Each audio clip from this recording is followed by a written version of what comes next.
Presente. Villares Navarrete.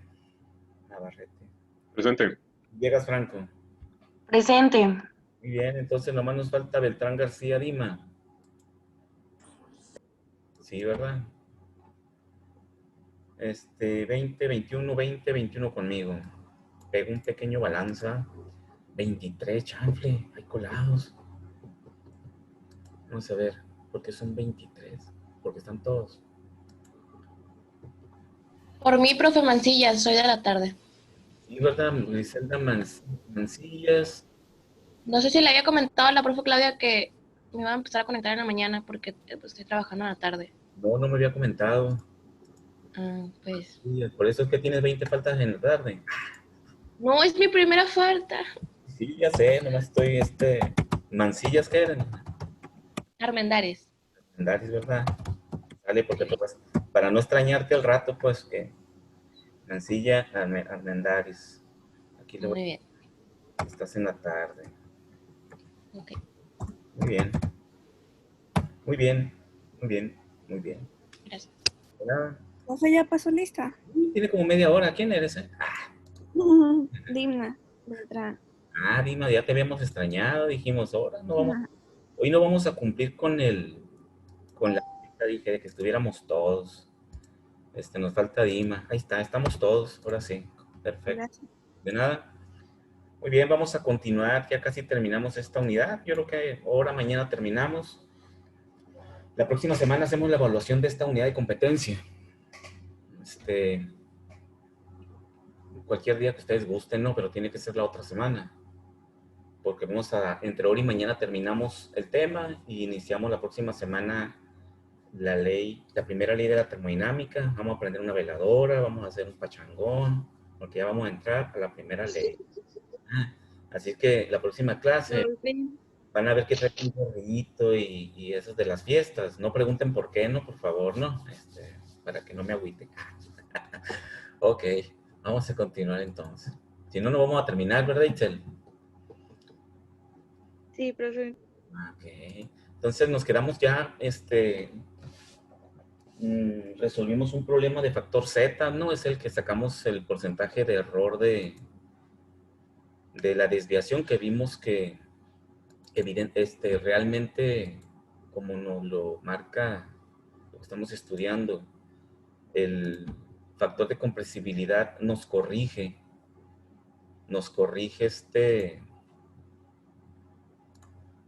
el valor ideal calculado en forma muy eficiente, ¿no? Vimos que ese pequeño error que teníamos ahí bien puede ser por el mismo, estoy abriendo la de esta, ¿no? Por el mismo proceso de leer en una gráfica, ¿no? El factor de compresibilidad o de corrección, que pues no lo podemos leer en forma muy precisa, ¿no? Pero nos damos cuenta de que leyéndolo con el mayor cuidado posible, corregimos en forma muy, muy precisa un cálculo ideal, ¿sí? Porque recuerden que nos dio, creo que el punto veintitantos % de error, ¿verdad? Ya corregido, comparándolo con el valor de la tabla que nos lo da el problema, ¿no? Era gas refrigerante, sobrecalentado, comentamos, porque está a 50 grados centígrados, entonces ese valor real de 0.021796, pues pudimos haberlo leído en una tabla, ¿no? En las tablas de propiedades del gas refrigerante, que están ahí pegaditas a las tablas de propiedades de agua. Entonces, pero nos lo dio el problema, perfecto, lo tomamos. Recuerden que el dato más preciso, más correcto, más exacto, es aquel que podamos leer en una tabla, ¿sí? Menos preciso es aquel que leamos en una gráfica por el error que tiene de leer en una gráfica. Menos preciso es aquel que calculemos con la ley de los gases ideales, es el que tiene mayor error. Ahora lo queremos corregir, calculamos el factor de compresibilidad Z y lo corregimos y nuestro dato ya se apega enormemente a la realidad, ¿no? Ya lo vimos en ese primer problema. Entonces, para no quedarnos con un solo problema, y vamos a hacer un segundo, y vamos a pasar a las ecuaciones de estado para que las conozcan, y resolver otros dos problemitas más, ya utilizando ecuación del gas ideal, tablas en caso de que existan las tablas, calcular el factor de compresibilidad Y podemos también calcularlo con la ecuación de Van der Waals, que vamos a ver. Yo creo que iniciamos hoy con esa ecuación, que es muy fácil. Ustedes van a ver que no es más que una aplicación. Recuerden, estamos en herramientas, ¿no? Herramientas que nos pueden ser útiles y de hecho nos son útiles cuando estemos resolviendo problemas de termodinámica. Todavía no estamos en termodinámica, ¿no? Estamos por concluir todo lo que es la información y las herramientas que necesitamos, ¿no? Todo lo que es presión, temperatura, ecuaciones viriales, factor de compresibilidad, ecuación de los gases ideales, cómo leer las tablas termodinámicas, cómo hacer un gráfico de presión o temperatura, el que sea. Estamos ahorita en herramientas para entrar a la termodinámica. Entonces vamos a hacer aquí se repite, no quiere decir que lo vamos a hacer 2 veces, ¿no? Vamos a hacer este problema 3.12, igual, usando el factor de compresibilidad Z, que ya lo explicamos, calculamos las propiedades reducidas, ya pueden ustedes contestar qué es una temperatura reducida o qué es una propiedad reducida. ¿Quién me dice que es una propiedad reducida? Así, en forma muy fácil, práctica, directa, ¿qué es una propiedad reducida? Pregunta de examen, ¿verdad? Así es que denlo por hecho que va a venir en el examen esa pregunta. ¿Qué es una propiedad reducida? ¿Quién me dice? ¿Saben? ¿No estudiaron su clase antes de venir a clase? ¿No estudiaron ayer con calma lo que habíamos visto?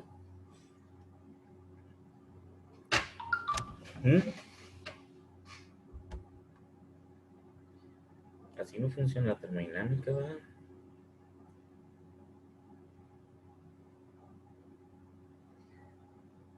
Alduenda. Tengo... WhatsApp me va a volver loco, ¿no? Con tanto estudiante que tengo. Me satura de 500 WhatsApp ahí. Y y no importa la hora, ¿no? Tengo WhatsApp que me llegan a las 3 de la mañana, ¿no? No sé qué estarán haciendo a esa hora, estudiando un día antes del examen, ¿verdad? Lo que pasaba, ya no los contesto, no se crean, nomás oigo que suena, nomás oigo que hace ruido el celular y me volteo y me quedo dormido al otro lado. Pues sí. Sí, imagínense, me pongo a contestar dudas de examen, un día antes del examen. Ya saben que yo no doy asesorías un día antes del examen, ¿verdad? Entonces, pero pues bueno, entonces, ¿qué es una propiedad reducida? ¿Cómo se calcula una propiedad reducida? Es ya sea la temperatura o la presión con la que se esté trabajando sobre la temperatura o presión crítica. Correcto, esa es una propiedad reducida, ¿verdad? Es una medición, recuerden, entre la distancia termodinámica, la altura que tiene la campana, el punto crítico contra cualquier línea de trabajo que tenga abajo, presión de trabajo, temperatura de trabajo.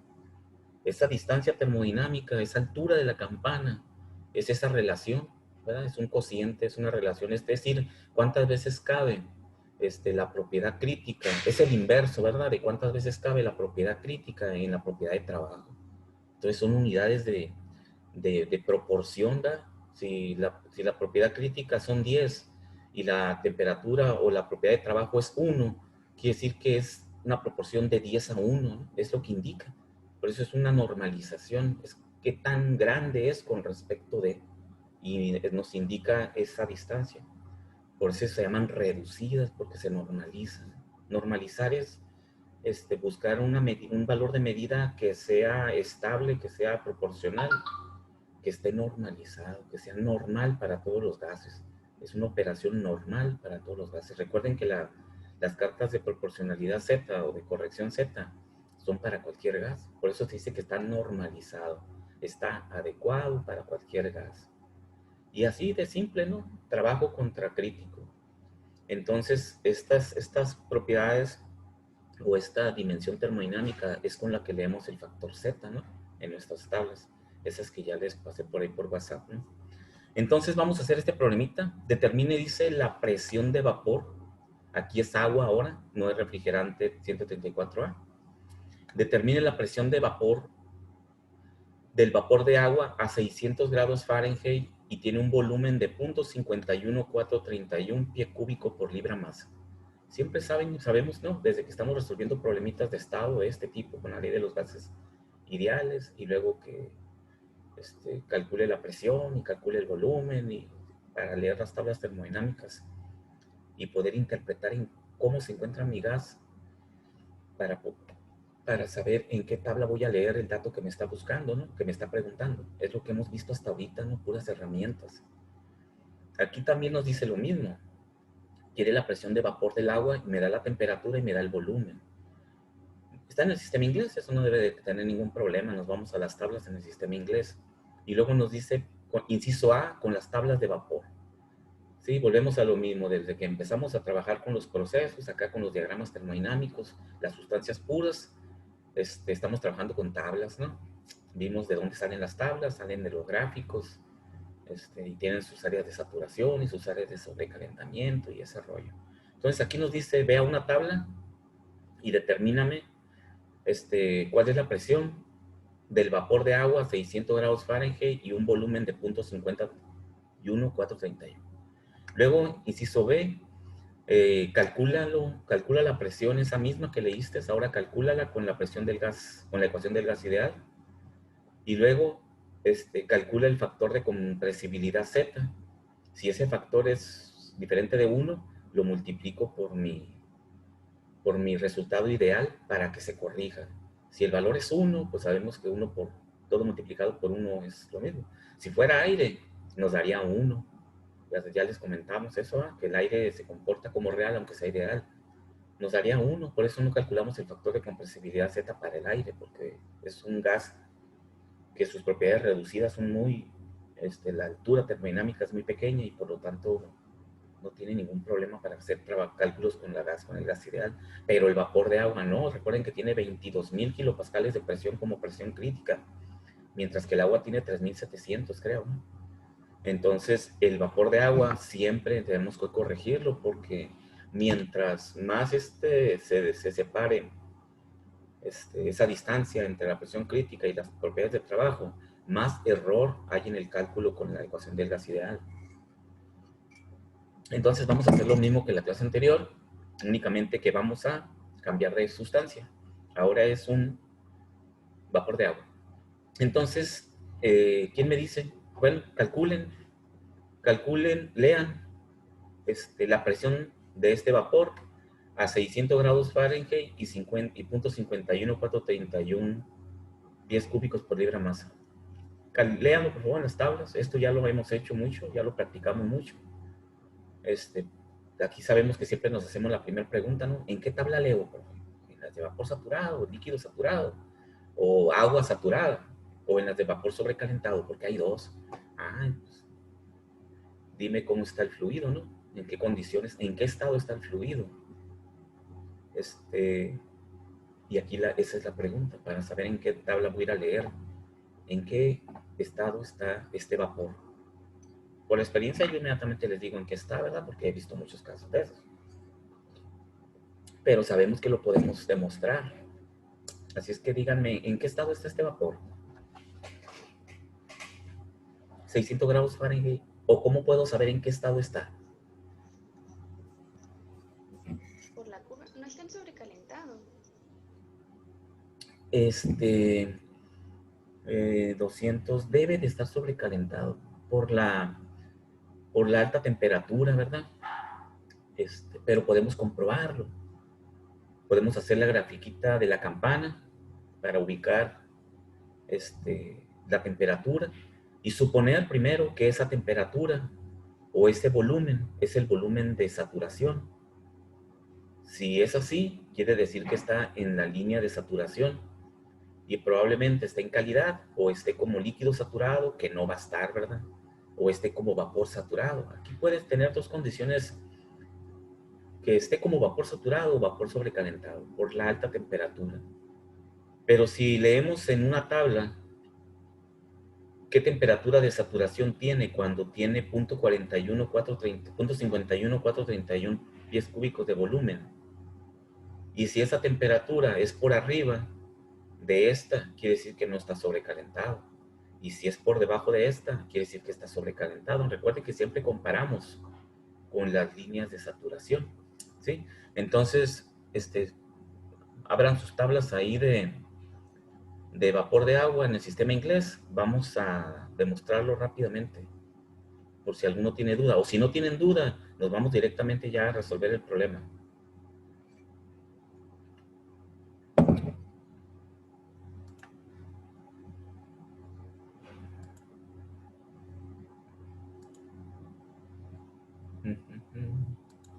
Materias, tablas termodinámicas. Profe, está preguntando por el volumen. No, está preguntando por la presión. Vamos a leer la presión Ah, con estos datos, ¿verdad? En las tablas termodinámicas de vapor de agua, pero en el sistema inglés. Las estoy abriendo aquí yo también para poder verlas, ¿no? Ustedes ahí las tienen ya, ¿no? Vamos a ver en qué página están. Este es vapor sobrecalentado. Este es el aire. Me voy a ir al sistema inglés. Oxígeno. Es la segunda sección, ¿verdad? De las tablas. Tiene 2 apéndices. sí. El apéndice 2 es el sistema inglés. Entonces me voy a buscar el agua y voy a abrir la tabla de saturación. ¿Cuántos grados Fahrenheit dice que tiene el problema? 600. 600. 600, ¿verdad? Me voy a situar en las tablas de vapor saturado, o de agua saturada, perdón, y voy a buscar 600 Fahrenheit. 600 Fahrenheit, aquí está. Y voy a leer su volumen. Si fuera vapor saturado, tuviera un volumen de 600 Fahrenheit. Ahí pueden ver sus tablas, ¿verdad? Si fuera vapor saturado, fuera un volumen de 0.26737 pies cúbicos por libras masa. ¿Qué volumen nos marca el problema? Fíjense, tiene un... .5143. Perfecto. Está por arriba del volumen de saturación, ¿verdad? Si checan sus tablas. Punto 51, ¿verdad? Nomás para tenerlo en la mente. Punto 5143. Voy a poner las tablas rápido aquí.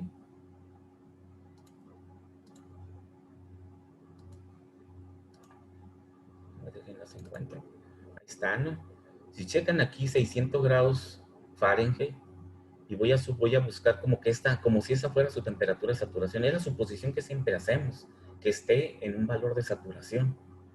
Si esa temperatura de saturación 600, debería tener un volumen de 0.26737 si fuera vapor saturado. No checo ni la de líquido, ¿no? Porque sabemos que ese no va a ser, es 0.023. Entonces, lo que tenemos ahí nosotros es prácticamente el doble, ¿no? 0.50 y tantos. Es el doble de esto. Lo cual, si en su mente tienen ustedes el diagrama o ya lo hicieron, el diagrama de la campana, se van a dar cuenta de que el volumen superior a 0.26 cae en la zona de vapor sobrecalentado, haciendo la campana. Lo cual nos indica que forzosamente está como vapor sobrecalentado, porque siempre comparamos nuestros datos. Un dato lo suponemos de saturación y comparamos el otro. Y de esa forma siempre lo hemos hecho. De esa forma sabemos si está sobrecalentado. Entonces, evidentemente está sobrecalentado porque el volumen real es mayor que el volumen de saturación a la temperatura que me indica. Y sabemos que el volumen crece porque un fluido tiene más energía. No hay otra, ¿no? Por eso crece un volumen. Si se enfría, se hace más pequeño. Entonces, está sobrecalentado evidentemente. Entonces, nos vamos a ir al pizarrón. Ahí está. Creo que sí, ¿verdad? Sí, profe. Sí, profe. Esta es la campanita que hicimos ahorita, ¿no? Esta era de 600 grados Fahrenheit, ¿no? Y vimos que aquí tiene un volumen como gas de 0.26 y feria. Y nuestro volumen real es un volumen... Profe, no se ve. Se borró. Es que tengo la luz aquí a todo lo que da, ahorita lo voy a quitar. Entonces, está como vapor sobrecalentado. Voy a bajar la cocina. Es que me quedo oscuro, aquí tengo que andar con lámpara, porque la cámara es muy sensible para la luz. Me tengo que quedar prácticamente oscuras para que se vea bien ahí, ¿verdad? ¿Quién me manda a tener cámara tan poderosa? Bueno, entonces ahí podemos ver lo que vimos ahorita, ¿no? Esto lo hacíamos con los problemas que hicimos al principio. Lo vamos a seguir usando ese criterio de análisis, ¿no?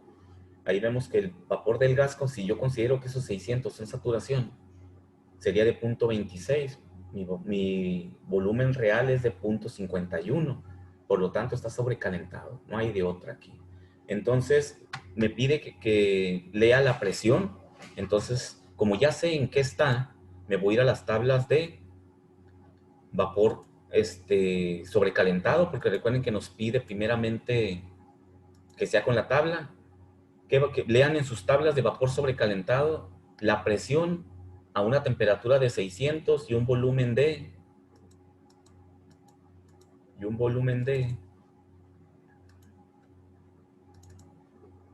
¿Qué volumen nos da el problema? 0.51431, ¿ok? Lo voy a poner en pizarrón. 0.51431. Si quiere la presión, aquí mismo en la gráfica lo voy a expresar. No conozco cuánto vale la presión. Hay que irnos a las tablas de vapor sobrecalentado. Y ¿qué es lo que tienen ahí en la pantalla? Las tablas. Los ejercicios. Los ejercicios. Ah, bueno. Sí, porque luego me pierdo y ya no sé qué es lo que estoy presentando. Entonces,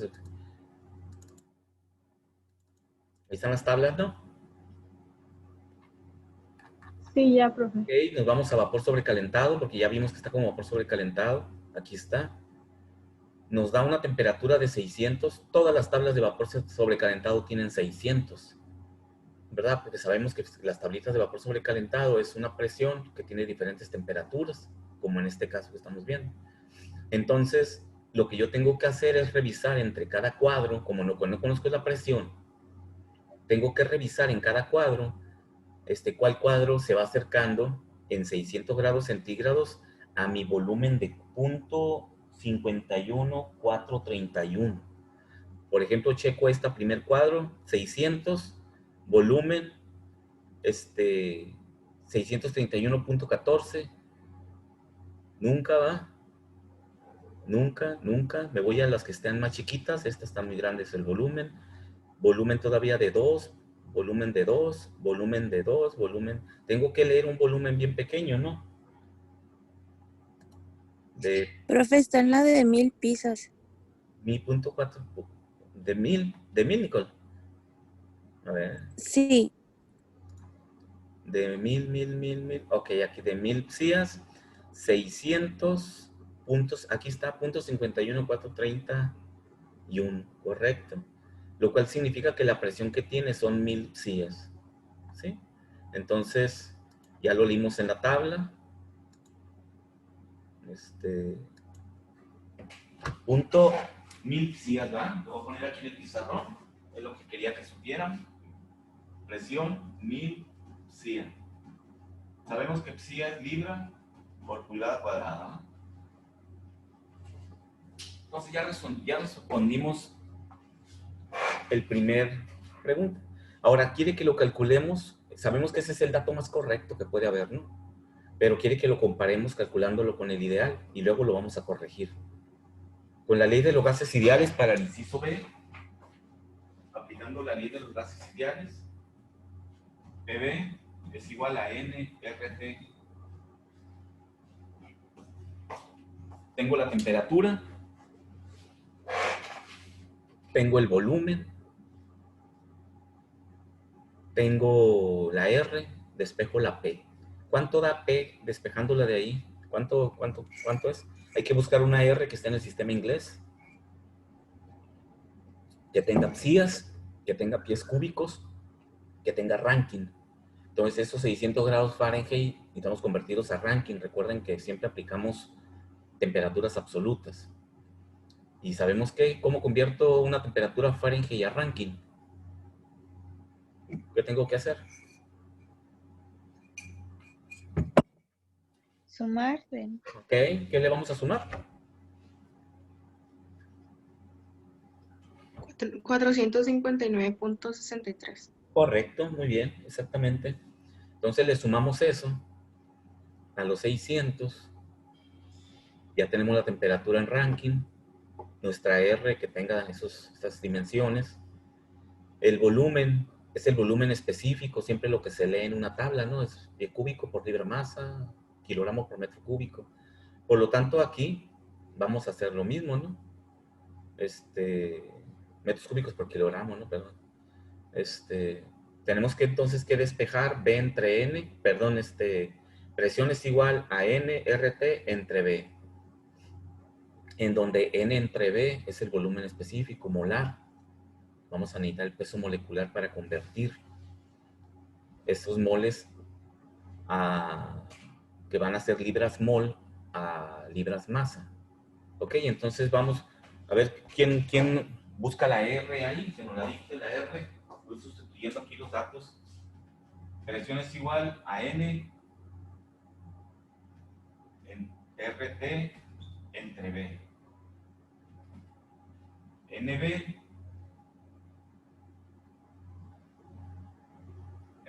tenemos un volumen específico de 0.51431. Estos son pies cúbicos por, bueno, lo voy a poner al revés. La R la voy a meter ahorita aquí, la temperatura, 459 punto, ¿qué? Yo siempre uso 460, ¿no?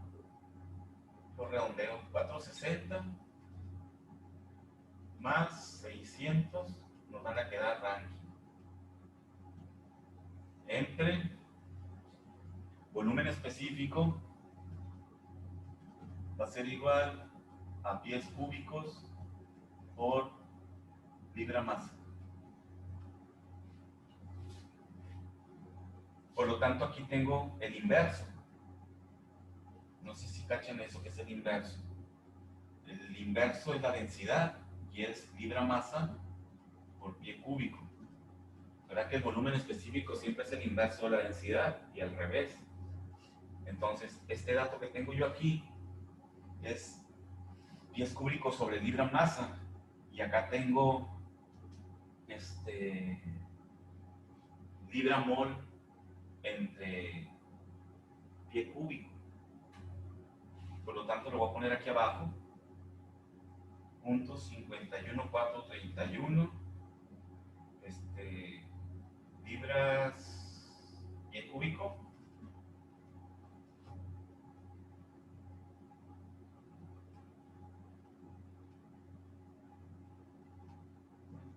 Si no, voy a hacer bolas.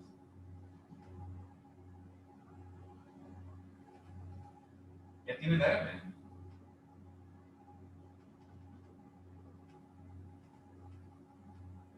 ¿Soy yo o se está trabando? ¿Cuándo? A mí también se me está trabando.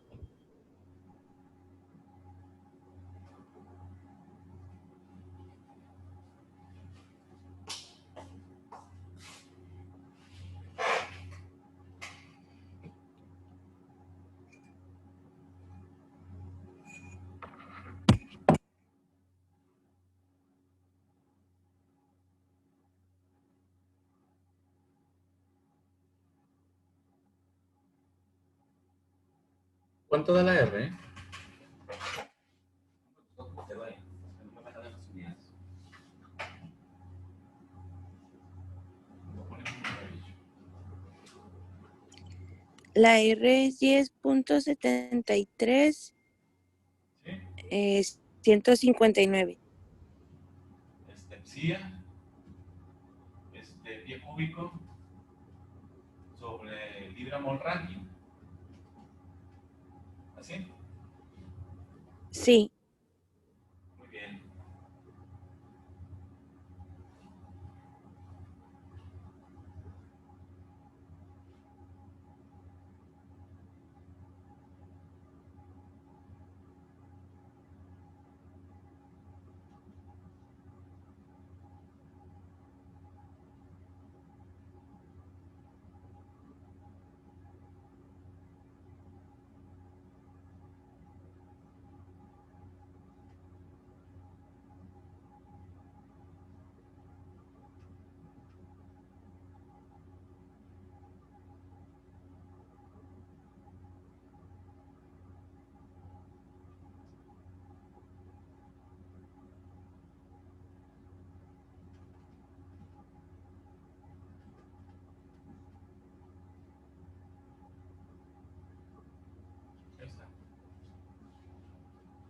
Cancelamos, ¿verdad? Pie cúbico con pie cúbico. Este es libra masa y este es libra mol. Voy a meter un factor de conversión aquí. Este es agua, ¿verdad? 18 libras masa por libra mol.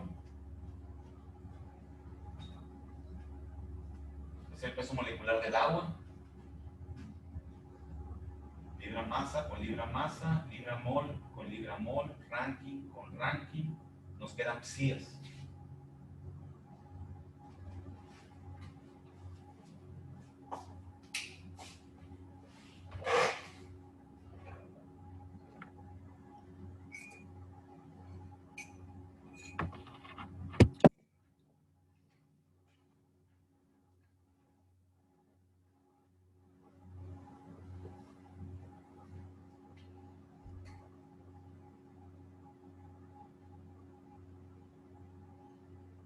Y eso nos da 10.73159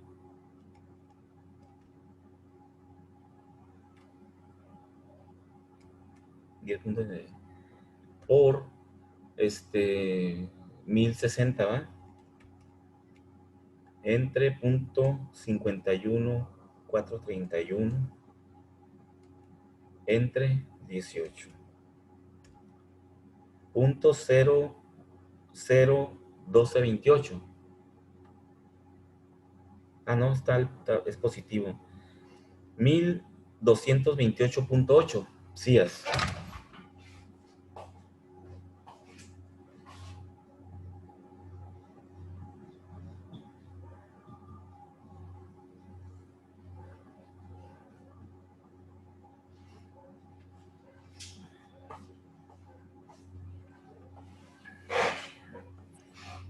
Si estoy proyectando. Profe, ¿puede explicarlo lo que está abajo en la división? Sí, si checas la ecuación de presión, aquí está arriba, ¿no? Abajo y para aplicar. Esto es igual que esto, ¿no? Por la regla de la tortilla lo puedo pasar aquí abajo para que me quede así. Pie cúbico sobre masa. Pie cúbico sobre masa. ¿Ok? O si no quieren, pues simplemente aquí sustituyo el volumen aquí abajo. Aquí está. Esta libra masa es este mol que está aquí, ¿no? Pero está en moles. Entonces, despejando, simplemente sustituyo aquí el volumen. Como esto está en libra masa, multiplico por el peso molecular. Es agua. 18 libras por libra mol. Es el peso molecular del agua en el sistema inglés, ¿no? Libras por libra mol. Para poder cancelar estas libras con estas libras y que esta libra mol de la R se cancele con la libra mol esta. Es el peso molecular para convertir las libras masa a libras mol. Porque si no, no puedo cancelar libras mol de arriba de la R con la libra masa del volumen. Y meto el peso molecular. Recuerden que siempre tenemos una R de cada gas, ¿no? O de cada sustancia. Y que hay unas tablas, ¿no? Siempre se me ha hecho innecesaria esa tabla. Porque siempre tienes que meter el peso molecular de todos modos en la ecuación. O sea, indirectamente siempre lo tienes que hacer, pues. Por eso no me preocupo yo con buscar una R para el agua. Simplemente meto el peso molecular del agua. Y listo. Entonces, pues eso nos da 1228.8 psia. Y podemos ya observar la gran diferencia que hay entre el dato ideal y el dato real de la tabla. Hay 228.8 psias de diferencia, lo cual significa que hay un 22.9% de diferencia, casi el 22, casi el 23% de error. Sí, porque este es el bueno, ¿no? Sabemos que los 1000 psias es el que esperaríamos haber encontrado aquí, pero como es ideal, pues es muy diferente. Sin embargo, podemos calcular las propiedades reducidas y leer en el factor Z y multiplicarlo por este dato ideal y ver si se acerca al dato más correcto, que es el de 1000 psias.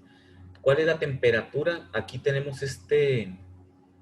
hay que leer la temperatura reducida, perdón, la temperatura crítica. Las propiedades críticas del agua, ¿cuáles son?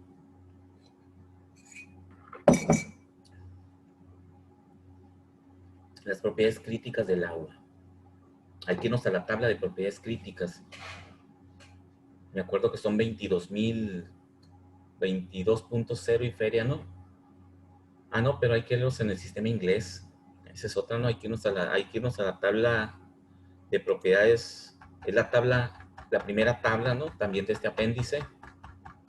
La tabla 1AE, ¿no? Esa va a ser. Para leer las propiedades reducidas del agua en el sistema inglés. Aquí está.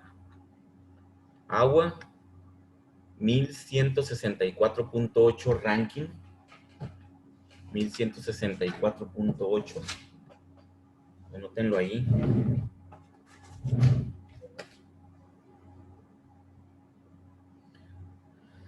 Presión 3200 psias y volumen 0.9. Esas son las propiedades críticas del agua que vamos a necesitar para calcular las propiedades reducidas.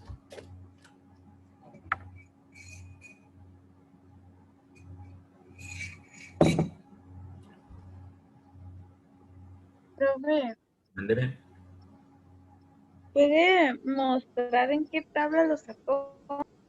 Es la misma tabla. Recuerden que ya habíamos visto esta tabla, ¿no? En el problema anterior, nada más que la tengo en el sistema inglés. Déjenme la pongo aquí.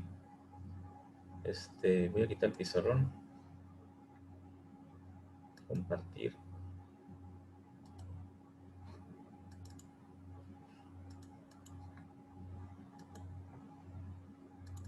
Es esta, ¿no? Es la tabla A1, pero esta es la tabla A1E. El sistema inglés. Y aquí está. Ya habíamos trabajado con la A1 cuando hicimos el del refrigerante. Por acá abajo está el refrigerante tetrafluoretano, ¿no? Que fue el primer problema que hicimos la clase pasada. Nada más que esta está en el sistema inglés. Y aquí tengo sus propiedades. Agua.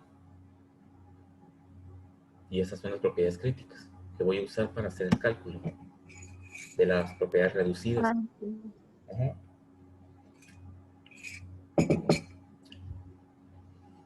Entonces, yo puedo calcular, fíjense,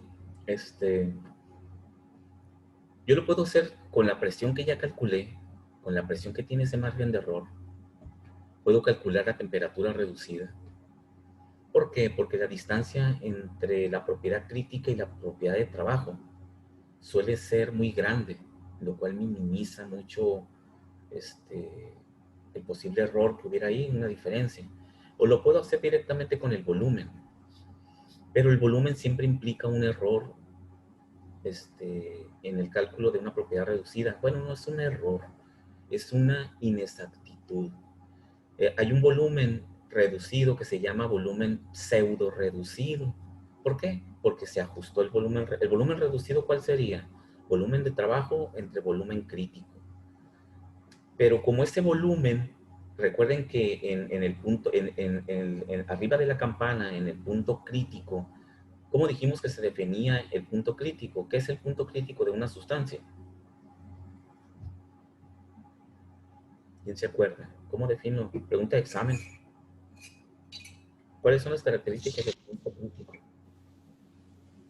Es el estado termodinámico donde está la máxima presión y la máxima temperatura.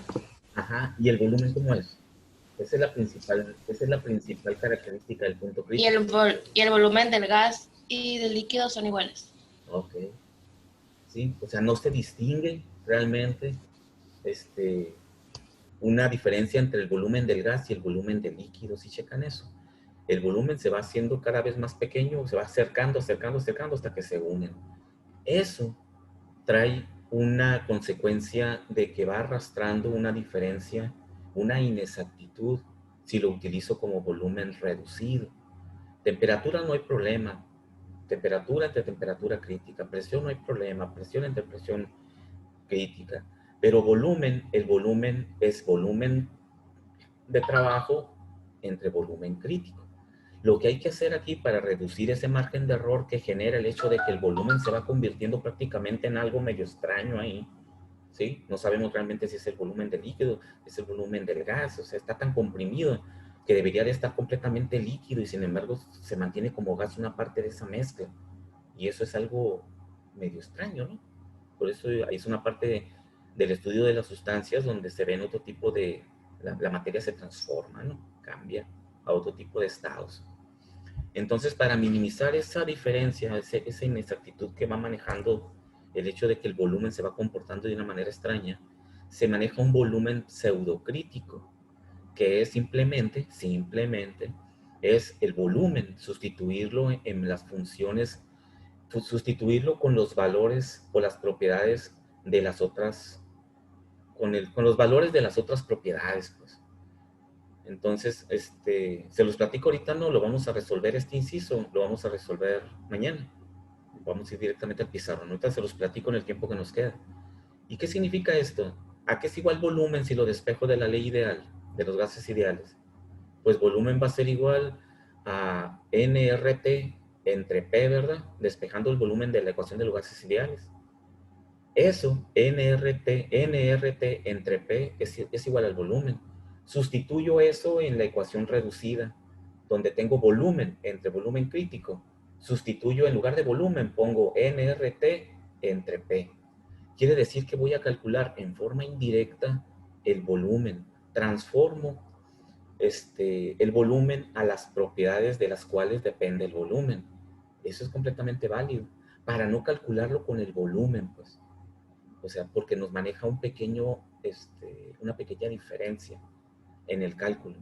Por eso siempre se maneja, en lugar del volumen crítico, el volumen reducido, se le dio el nombre de pseudo reducido para decir que es algo más allá del reducido. Y es simplemente sustituir en lugar en donde está el volumen, poner nRT entre P, lo que representa despejar el volumen de la ecuación de los gases ideales. Y hay que hacer esa talachita, ¿sí? Entonces, y aquí viene una pregunta interesante, ¿verdad? Oye, maestro, pero si lo que estamos calculando es la presión, ¿qué presión le pongo ahí cuando sustituya el volumen? Ah, le ponemos la presión que calculamos con los gases ideales, ¿sí? Y esa misma presión, sabemos que esa presión tiene un error, sí, pero lo calculé con la ecuación de los gases ideales. Entonces la vuelvo a meter en la ecuación de los gases ideales, porque de ahí salió, y ahí la meto. ¿Sí? Y podemos hacer esa talachita. Y el dato que encontremos, pues ya va a ser el que leamos en la gráfica de Z con el volumen. Pero entonces, si me doy cuenta de que realmente utilicé la presión que yo ya había calculado con la ley de los gases ideales en el volumen pseudocrítico, entonces digo yo, bueno, ¿para qué hago esa talacha? Me puedo ir directamente a mi presión reducida y ahí utilizar la presión que calculé con los gases ideales. Estoy haciendo exactamente lo mismo. Utilicé ese valor para meterlo como volumen, pues mejor lo utilizo directamente como presión. Debe de ser exactamente lo mismo. Entonces, mejor calculo la presión reducida con la presión calculada con los gases ideales y leo mi gráfica con la presión y la temperatura para leer Z. Si me voy con el pseudo reducido, leo con la temperatura y con el volumen para calcular Z. Mañana lo vamos a hacer de las dos formas para que se den cuenta de que es exactamente lo mismo, ¿sí? Es nomás darle vueltas ahí a la variable que estoy queriendo estimar. Entonces, con eso nos quedamos. Mañana lo terminamos de resolver en este punto. El problema de la clase anterior era presión-temperatura, ¿no? No había problema. En este problemita involucra el volumen. Entonces, para el volumen tenemos esas dos opciones, ¿no? Entonces, porque como les comento, calcularlo directamente como volumen reducido, integra una diferencia por el comportamiento tan especial del volumen, ¿no? Que se va uniendo hasta que ya no sabemos realmente qué tenemos ahí, ¿sí? Lo que sí sabemos es que el volumen del líquido es prácticamente igual al volumen del gas. Muy bien, entonces, mañana lo continuamos. Ahora, si alguien de ustedes calcula la presión reducida, que ya calculamos de 1200, ¿qué? 28.8, con 1228.8 entre la presión crítica saca la presión reducida y saca la temperatura reducida y busca el factor Z y lo multiplica, pues ya lo terminó el problema, ¿no? Si lo pueden hacer y ya mañana reforzamos el criterio que usamos para utilizar directamente la presión, ¿no? Y si no, pues calculamos el volumen pseudo reducido. ¿Sale? Entonces, mañana concluimos el problema y vemos ecuación de Van der Waals. ¿Sale? Ok, profe, gracias. Ándele pues, nos vemos antes de que Gracias, profe. empiecen el del otro grupo. Sí, hasta luego. Bye.